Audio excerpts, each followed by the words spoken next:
देश में इस समय युद्ध जैसी स्थिति बनी हुई है। ऐसे में युवाओं को जागरूक होना आवश्यक है और समाज में जन जागरण की सख्त जरूरत है।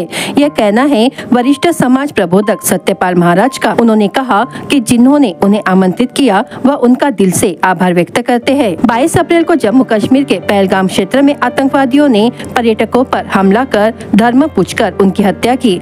यह घटना इंसानियत को शर्मसार करने वाली है। इसी के चलते भारत और पाकिस्तान के बीच जो युद्ध जैसी स्थिति उत्पन्न हुई है उस पर चिंता व्यक्त करते हुए सत्यपाल महाराज ने कहा कि हमारे देश का युवा, किसान और आम नागरिक अब जागरूक होना चाहिए। गोंदिया तहसील के अंतर्गत आने वाले दांडेगांव एकोड़ी ग्राम में अण्णा भाऊ साठे बहुउद्देशीय समाज सेवा संस्था की ओर से सत्यपाल महाराज के समाज प्रबोधन कार्यक्रम का आयोजन किया गया था। सत्यपाल महाराज जब गाँव के समीप प्रबोधन कार्यक्रम में पहुँचे तो आसपास के गाँव से भी बड़ी संख्या में लोग उन्हें सुनने के लिए उमड़ पड़े। अपने प्रबोधन में उन्होंने युवाओं से अपील की है कि वे व्यसनों से दूर रहकर देश की वर्तमान स्थिति को समझे और जागरूक बने। दहशतवाद्यांनी आपल्यावर पहलगामच्या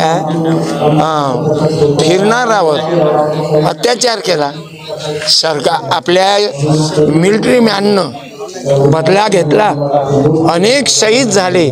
मी त्या शहीद जवानांना जे फिरायला गेले होते पत्नीच्या समोर, त्या दहशतवाद्यांनी आपल्या पतीला मारलं, बहिणीच्या समोर भावाला मारलं, आईच्या समोर लेकराला मारलं। एवढे दहशतवादी हरामखोर आहेत म्हणून त्यांना उत्तर गव्हर्नमेंटनं दिलं। म्हणून आपला भारत एकत्रित आहे। मुसलमान, हिंदू, बौद्ध, ख्रिश्चन 18 पगड जातीचा देश आहे। मुझे प्यारा भारत मेरा। वंदे मातरम। आपणाला धन्यवाद।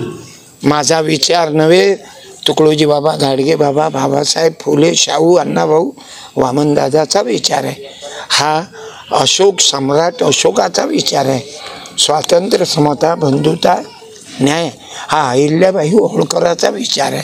आता राजा भोजचा विचार आहे, राणी अवंतीबाईचा विचार आहे, शहीद बिरसा मुंडाचा विचार आहे।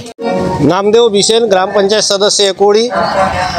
आज जे सत्यपाल महाराजीच्या इथं कार्यक्रम आम्ही जे आयोजित करण्यात आलेला आहे, ह्या माध्यमातून नवीन पिढींना नवीन दिशा मिळो असे आम्ही ह्या सत्यपाल महाराजाच्या वाणीनी नवीन पिढीला मार्गदर्शन चांगला मिळो आणि गावात चांगला मेसेज जावो आणि परिसरात चांगला